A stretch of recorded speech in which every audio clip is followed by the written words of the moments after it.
Hello friends, good morning. आज हम हिंदी में कारक देखने वाले हैं। यह एक बहुत ही महत्वपूर्ण टॉपिक है जो कि हर एग्ज़ाम में पूछा ही जाता है। इसमें से एक क्वेश्चन आना ही आना होता है। तो आज के इस वीडियो में हम देखेंगे कि कारक आखिर होते क्या हैं, ये कितने प्रकार के होते हैं और इनके क्या चिन्ह होते हैं। कई बार आपने देखा होगा एग्ज़ाम में 6 वर्ड देखकर हम कंफ्यूज हो जाते हैं कि इसमें अपादान कारक होगा कि कर्ण कारक होगा।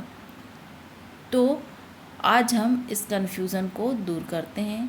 इसके लिए आपको मेरे वीडियो को शुरू से लेकर आखिरी तक देखना होगा, जिससे आपका जो ये कन्फ्यूज़न है पूरी तरह से दूर हो जाए।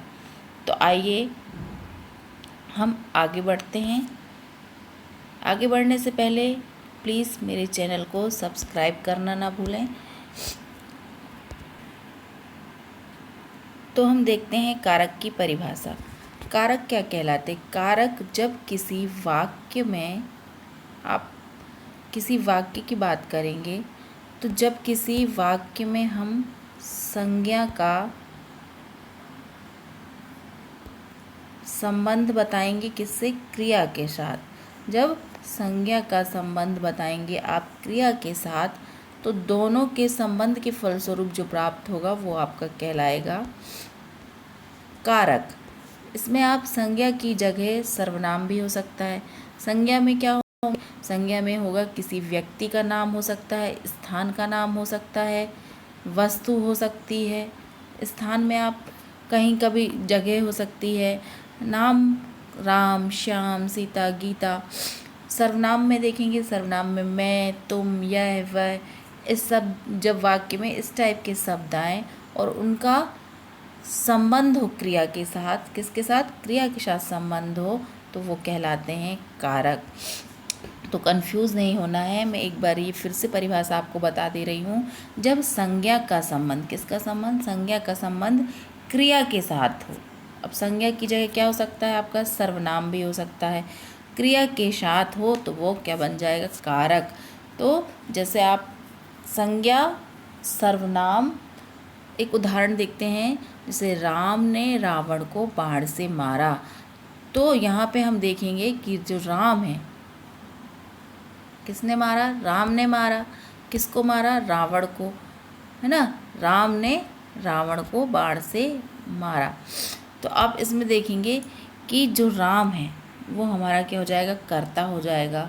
रावण हो जाएगा कर्म। और बाण से मारा, मारने के लिए किसका यूज़ कर रहा है वो? मारने के लिए यहाँ पे ले रहा है बाण। तो जो ये बाण है, क्या है? जो बाण हो जाएगी वो हो जाएगी हमारी, बाण का यूज़ कर रहे हैं ना, तो बाण क्या हो जाएगा? कारक हो जाएगा। राम ने मारा, किसने मारा? राम ने। किसको मारा? रावण को। तो राम क्या है हमारा? राम कर्ता हो जाएगा और रावण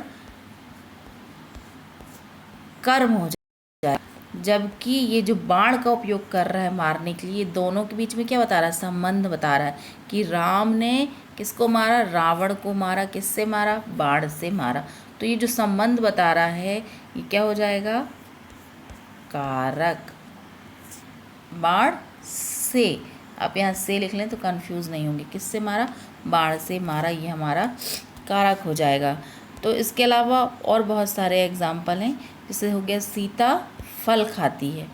सीता फल खाती है। राम ने डंडे से घोड़े को पीटा। राम 4 दिन में आएगा। राम कलम से लिखता।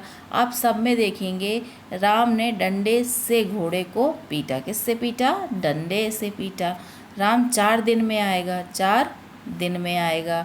राम कलम से लिखता। सब में कहीं ना कहीं कारक का उपयोग हुआ है।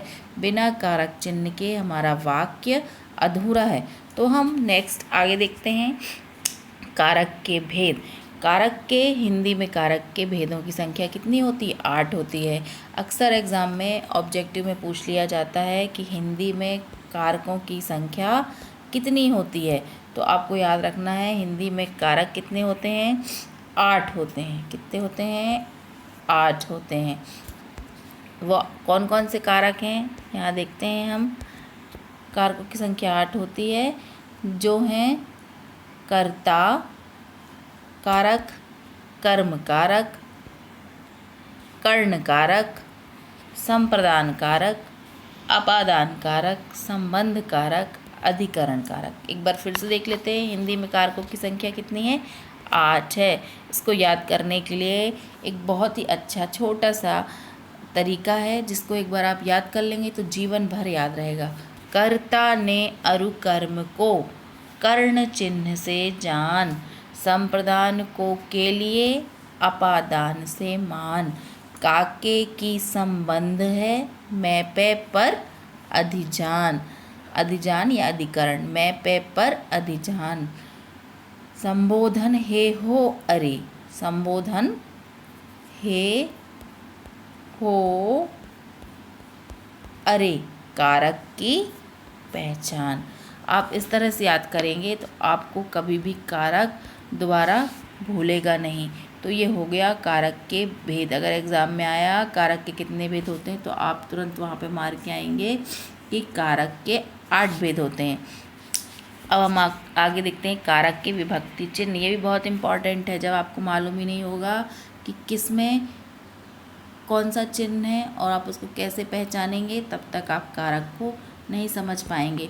तो यहाँ पर हम देखते हैं कारक के विभक्ति चिन्ह। तो सबसे पहले देखते हैं, इसको मैंने 3 कॉलम्स में डिवाइड किया है। कारक, इसमें कारक है, चिन्ह है और अर्थ है। तो फर्स्ट है आपका कर्ता कारक। कर्ता कारक, उसके साथ क्या होगा, ने का चिन्ह होगा।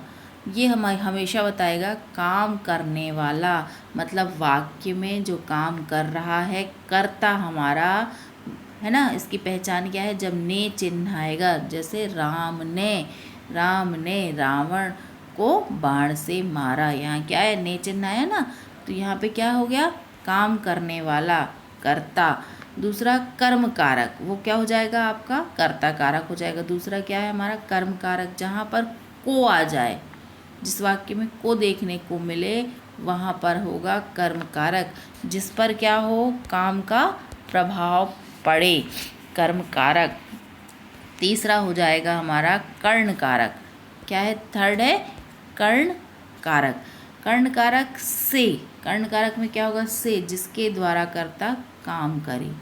ठीक है, जिसके द्वारा, जैसे सेंटेंस हो जाए राम कलम से लिखता है, क्या हो जाए, राम कलम से, किससे लिखता है, कलम से लिखता है, किससे, कलम से लिखता है। तो यहाँ पे जो कलम से, किसके द्वारा लिख रहा है, राम कलम के द्वारा लिख रहा है ना। तो ये संबंध बता रहा है किससे, जो हमारा कर्ता है, कर्ता का संबंध बता रहा है क्रिया से। तो यहाँ पे क्या हो जाएगा, कर्ण कारक हो जाएगा। नेक्स्ट हम देखते हैं संप्रदान कारक, जहाँ पर को के लिए देखने को मिल जाए। जिस वाक्य में को आ जाए, के लिए आ जाए, तो वहाँ पर होगा आपका संप्रदान कारक। इसमें क्या होता है, इसकी पहचान, जिसके लिए क्रिया की जाए। नेक्स्ट है आपका अपादान कारक। अपादान कारक से, अब आप यहाँ पर गौर कीजिए, जो हमने देखा कर्ण कारक, कर्ण कारक में हमने देखा, कर्ण कारक में भी हमें से देखने को मिल रहा है, यहाँ पर भी से देखने को मिल रहा है। और कहाँ मिल रहा है से देखने को हमको, अपादान कारक में, यहाँ पर भी से देखने को मिल रहा है। लेकिन अब आपको दोनों में क्या पहचान करनी है, इसमें होता है अपादान में अलग होना। जैसे एग्जाम्पल देखते हैं, पत्ता पेड़ से गिरता है। तो पत्ता क्या है, जो पत्ता पेड़ से गिरता है, पत्ता पेड़ से गिर रहा है, मतलब अलग हो रहा है। पेड़ से टूटकर गिरेगा तो ज़मीन पर गिरेगा ना, अलग होगा। तो यहाँ पर अलग होने की बात की गई है, तो यहाँ पर क्या होगा, अपादान कारक। जबकि कर्ण कारक में क्या होगा, राम कलम से लिखता है, उसका संबंध बताया गया है। तो यहाँ पर इन दोनों का मूलभूत संबंध होगा, मतलब राम कलम के साथ लिखता है, तो से आ जाने के कारण यहाँ पर हमारा हो जाएगा कर्ण कारक। तो जब साथ की बात की जाए तो वहाँ कर्ण कारक होगा, और जब अलग होने की बात की जाए तो वहाँ पर अपादान कारक होगा। नेक्स्ट है, ये देखिए, जिससे अलगाव की बात हो, मतलब टूटने की बात हो, अलग होने की बात हो। नेक्स्ट, संबंध कारक, जब का की के की बात हो जाए, वाक्य में रा री रे का की के आ जाए, तो वहाँ पे संबंध, किसी के साथ संबंध बताया जाए, तो वहाँ पे हो जाता है संबंध कारक। नेक्स्ट है अधिकरण कारक, जहाँ वाक्य में मैं आ जाए, पर आ जाए, वहाँ पे होगा अधिकरण कारक। आखिरी है संबोधन कारक। संबोधन कारक में हे आता है, अरे आता है, तो वाक्य में जहाँ पर भी हे की बात, हे आ जाए, अरे आ जाए, वहाँ पर आपका हो जाता है संबोधन कारक। जैसे कई बार बोलते हे भगवान, हे भगवान ये क्या हो गया, तो यहाँ पे हे भगवान, ये आपका संबोधन हो गया।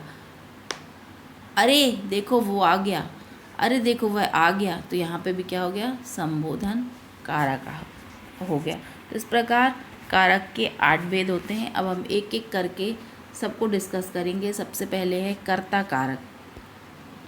कर्ता कारक में क्या होगा, वाक्य में कार्य करने वाले को कर्ता कहते हैं। जैसे राम ने पत्र लिखा, तो ये राम क्या है आपका, पत्र कौन लिख रहा है, राम लिख रहा है ना, तो यहाँ पर हो गया राम हमारा कर्ता हो गया।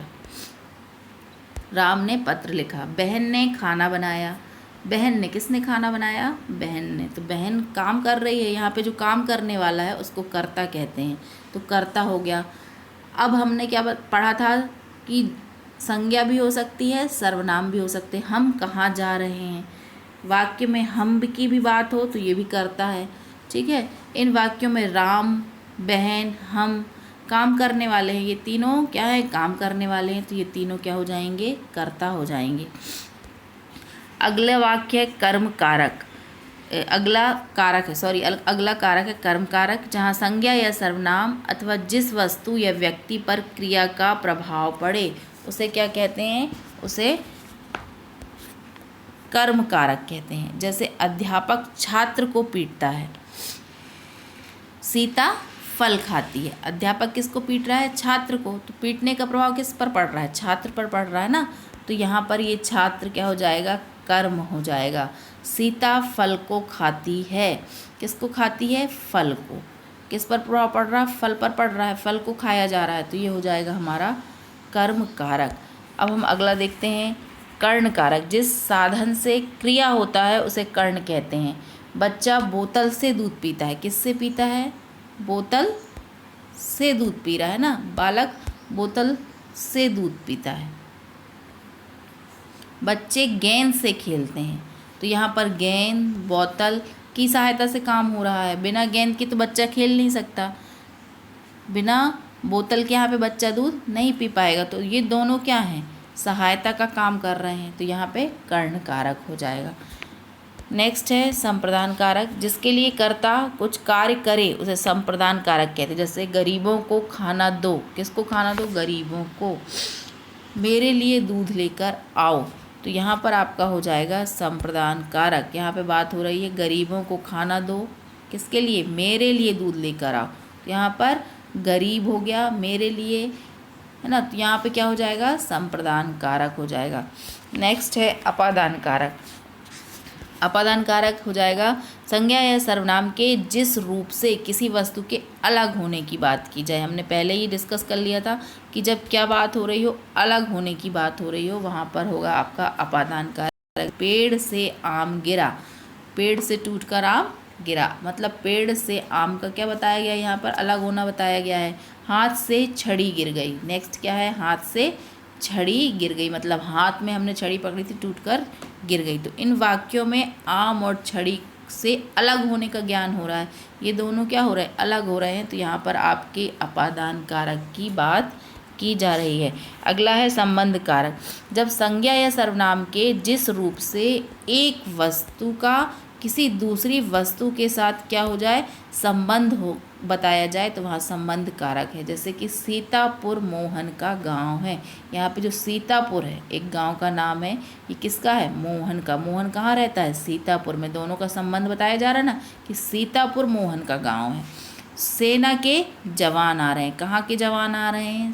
सेना के, वो सेना की एक टुकड़ी है उसके जवान है, मतलब सेना और जवान का आपस में संबंध बताया जा रहा है। तो इस सेंटेंस में देखेंगे गांव से सेना के जवान आदि संबंधों का आपस में क्या है?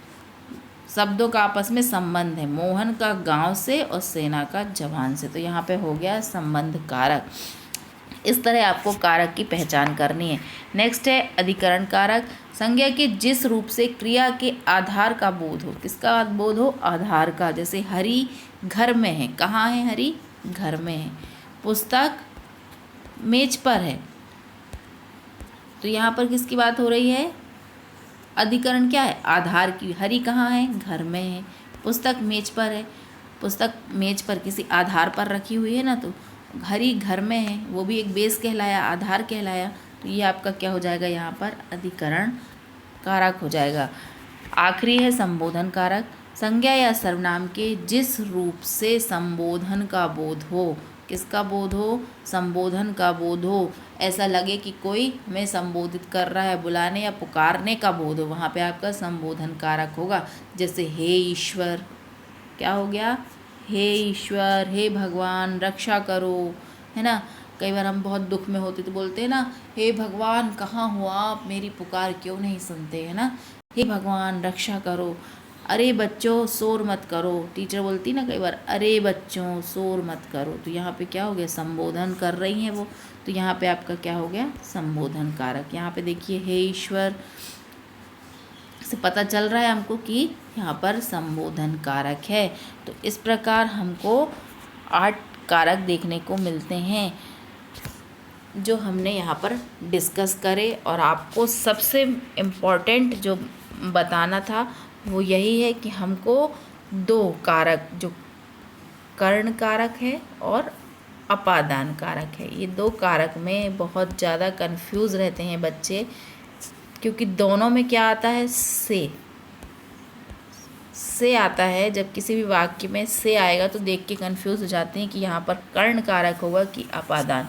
तो इसमें आपको यही ध्यान रखना है कि जब संबंध की बात हो, जैसे बालक गेंद से खेलते हैं, राम पेन से पत्र लिखता है, यहाँ पे संबंध बताया जा रहा है, तो यहाँ पे कौन सा कारक हो? कर्ण कारक। लेकिन जब अलग होने की बात हो, पत्ते पेड़ से गिरते हैं, ठीक है, राम की घड़ी उसके हाथ से गिर गई, तो यहाँ पर क्या हो गया? अपादान। अलग होने की बात हो रही, तो यहाँ पे क्या होगा? अपादान कारक होगा। तो ऐसे आपको पहचानना, जब अलगाव की बात हो तो वहाँ अपादान, और जब संबंध की बात हो तो वहाँ पे कर्ण कारक होगा। तो हमारा आज का वीडियो यहीं पर ख़त्म होता है। Thank you guys. मेरा वीडियो कैसा लगा मुझे ज़रूर बताएं, और प्लीज़ मेरे चैनल को सब्सक्राइब, लाइक एंड शेयर करना ना भूलें।